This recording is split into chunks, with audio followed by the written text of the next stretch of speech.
আপনাকে আবার রক্ত দিবেন নাকি জীবন দিবেন?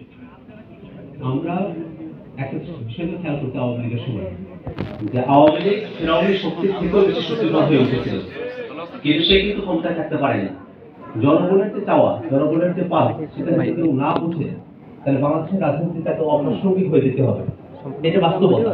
এই বাস্তবতা যাতে জনগণ তারা যাতে বুঝতে পারে ভালো হবে।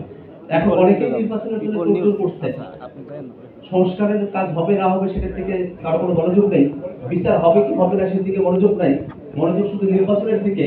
এবং বলা হচ্ছে যে নির্বাচিত সরকার ছাড়া সংস্কার নাকি সম্ভব হবে না। আমরা এই বক্তব্যের তীব্র প্রতিবাদ জানাই। 90-এ বিচারপতি শাহাবুদ্দিন আহমেদের নেতৃত্বে তত্ত্বাবধায়ক সরকার হয়েছিল, অন্তর্বর্তী সরকার হয়েছিল। তারাও তখন 29টা টাস্ক ফোর্স গঠন করেছিল এবং রেহমান সোবহান তার কলামের মধ্যে লিখছেন যে তিনি নিজেও ওই টাস্ক ফোর্সগুলোর দায়িত্বে ছিলেন। পরবর্তীতে বিএনপি এবং আওয়ামী লীগ তারা যখন ক্ষমতায় আসলো, তারা আর ওই 29টা টাস্ক ফোর্সের কোনো কিছুকেই খুব বেশি ভাবে তারা কিন্তু গ্রহণ করে নাই। অতএব নির্বাচিত সরকার এসে সমস্ত সংস্কার করে দিয়ে যাবে এই বিশ্বাস কিন্তু সাধারণ জনগণের মধ্যে নাই। বরং অবস্থা হচ্ছে এটা যে অন্তর্বর্তীকালীন সরকার সংস্কারগুলো করবে, সংস্কারগুলো বাস্তবায়ন শুরু করবে এবং নির্বাচিত সরকার এসে সেই ধারাবাহিকতা রক্ষা করবে। এটাই হচ্ছে পজিশন।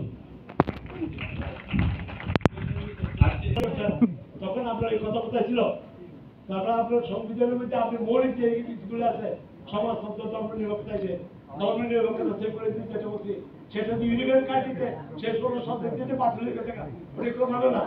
তারপর আপনার এই যে সমাজতন্ত্র যে সময় আমরা সংবিধানের মধ্যে ইনক্লুড করতেছি, সেই সময় সংবিধান রাশিয়া এবং চীনের মধ্যে অনেক আগে কেন্দ্র হয়ে গেছে।